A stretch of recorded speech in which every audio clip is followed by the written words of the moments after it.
older than dirt. And I belong to the Hall of Fame. In fact, as I belong to 3 Hall, I'm going to regale you. As Doug told you, I wrote several books. I wrote the very first book on coaching wheelchair basketball. And I pick that up every once in a while, and one of my first statements is that wheelchair basketball is a game of angles and position. God, I was brilliant. Geez, unbelievable. I picked it up today and I think, boy, way to go, Lou. Right? It is still a game of angles and position. Therefore, if you're going to press, you better teach damn good defense. And you better teach how to switch. And you better teach how to triangle switch. And you better teach how to protect the basket, and so forth and so on. There's no magical bullets. Please understand that. This is a primer. That's all this is. And it's from a book. All right.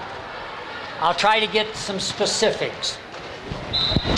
If you're getting pressed, first of all right? My philosophy is I try not to take my speed off the court. I want what I've got.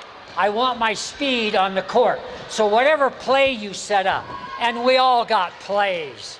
You can set up a box, you can set up a stack, you can set up. But I want my speed on the floor. I don't want to take my speed off the floor. Why? Because the other team is telling me they're faster than me in the first place. And so I'm going to take my speed and take them off the floor. I don't want to do that.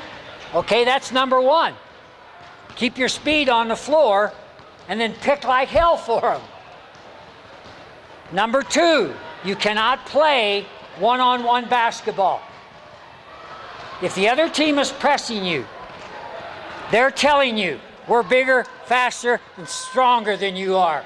You want to play one-on-one? I'm going to kick your ever-loving butt. And so you're going to do that?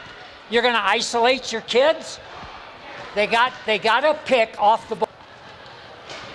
They've got to pick off the ball and keep your speed on the floor.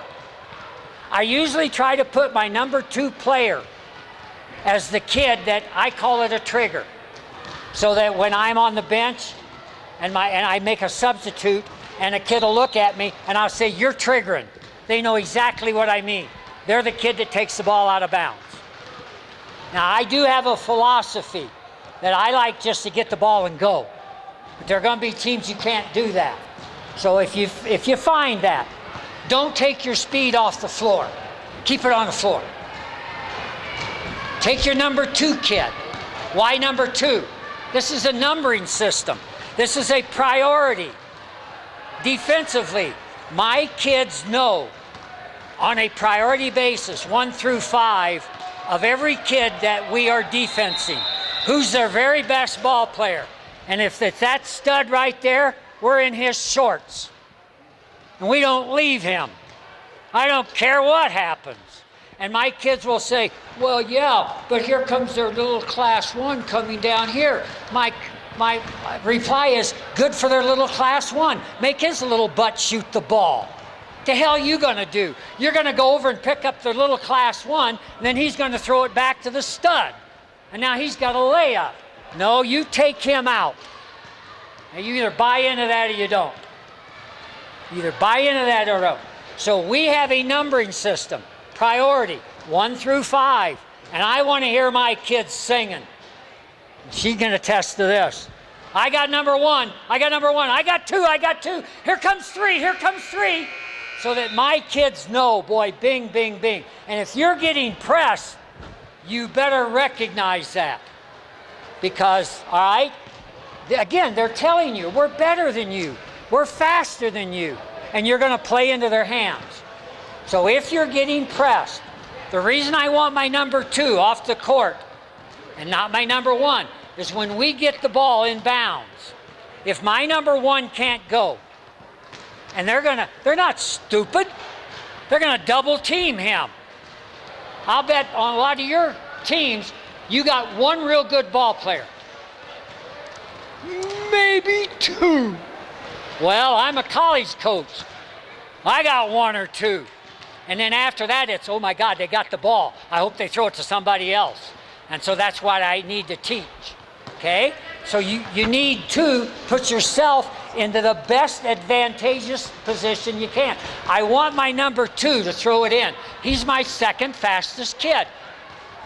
My number 1 gets the ball, they double team him. They're going to take him out of the game, or they're going to put their stud on him, and they're going to get him stopped. I want my number 2 coming in, and we get reverse action. Listen to this carefully. Your second pass, trying to beat a press, is a critical pass. Number 2, you can get the ball in, and I'm going to explain that in just a minute, but it's that second pass. What will your kids do? And I've watched already. When you're getting pressed, I'll bet when you throw the ball, 90% of the time against the press, it's down court. It's that way. That's what they want you to do, dingbat. They're faster than you are. They're going to play the passing lanes. You got to get reverse action. Got it? Get reverse action. Now you got your number 2 kid with the ball looking down the court. And in all probability, they're open. Unless they are in what I call a 50. 5 people pressing all over the floor. And they literally are picking you up one-on-one. That second pass is critical. Which means now the third pass becomes the pass that you break the press with. And you get a pick away from the ball. And I have one simple rule when we're being pressed. You've got to cross the face of the ball as we're going down the court. I want all 5 kids crossing the face of the ball unless you really get a breakaway. And I will bet, and I've watched already, that when you're pressed, the other 4 kids are like a flight of geese. Boo! Boo! Boo! They're just flying down the court. Hell, this kid couldn't throw it to him if they had a howitzer. And then you're going to blame him. We have a rule. There's lots of rules. That's why in 45 minutes, I'm not going to solve all this. I tell my kids, you're getting pressed, and you start here, and here's a defender. He's bigger, faster, and quicker than you. They've already told you that, but you're going to beat him one-on-one, baby. I'm macho. I'm going to kick your every little butt, man. Yeah, good. No. He's got you beat. You come back to the ball. I coach football. I've been a head football coach at a university. So a lot of what I do is football oriented. What do you teach your wide receivers, baby?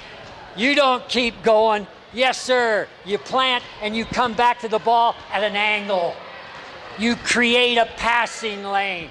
You don't just turn around and come back this way. He's going to cut the passing lane on you. You got to keep him in wheelchair basketball. I've got a lot of these little things. In able-bodied basketball, rebounding and so forth, what do they teach you? Put them on your hip. Where's your hip? In wheelchair. Yes, sir. Put them on the rubber, baby. There's your hip. Put them on your, not you guys. You play foot plate to foot plate. You bang the shit out of this guy, right? Tree Waller. Love Tree Waller. I got to coach him. Tree Waller's whole existence in wheelchair basketball for 20 some odd years was going down low post on the right side. Right side, and then he'd beat the crap out of whoever was down there, and Tree Waller is 18 feet 30 inches tall, right? Quicker than snot, and so eventually they throw him the ball and he puts it in. We brought Tree Waller out on our international team and put him out at the point guard. 16 feet tall. He can see over everybody. Plus, now when he passes the ball, and if they jump out here on him, we're going to pick.